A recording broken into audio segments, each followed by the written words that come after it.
ఉంటాయండి. దీంట్లో soda bottles కూడా వస్తాయి. ఇప్పుడు సోడా బాటిల్స్ కూడా అలాగో సమ్మర్ కాబట్టి అవి కూడా చాలా డిమాండ్గా ఉంది. సో మీకు సోడా బాటిల్ కావాలన్నా మేము చేసి ఇస్తాము. అంటే ఈ మిషన్ అండి, సోడా బాటిల్ కూడా ఈ మిషనే. అంటే ఇప్పుడు ఏంటంటే ప్రతి ఒక్క ఫ్రీ ఫామ్స్, ప్రతి ఒక్కరికి ఫ్రీ ఫామ్స్ ఉంటాయి.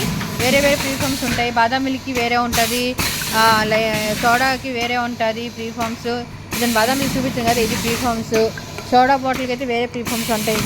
అదేంటంటే మనం డై చేంజ్ చేయించుకోవాలి. ఇక్కడ చూస్తారు కదా డై ఉంది కదా, ఆ డై ఏంటంటే మనం సోడా చేసినప్పుడు, సోడా బాటిల్ చేసినప్పుడు సోడా బాటిల్ డై పెట్టుకోవాలి. అంటే ఇప్పుడు ఏ బాటిల్ చేయాలో ఆ బాటిల్ డై పెట్టుకొని చేసుకోవాలన్నమాట. అది ఇట్లా ఉంటుందండి. సో ప్లీజ్ ఎవరికి ఏమైనా కావాలన్నా ఒక 2 days బిఫోర్ చెప్పండి, ఓకేనా? Please subscribe me. Thank you so much అండి. Bye, have a great day.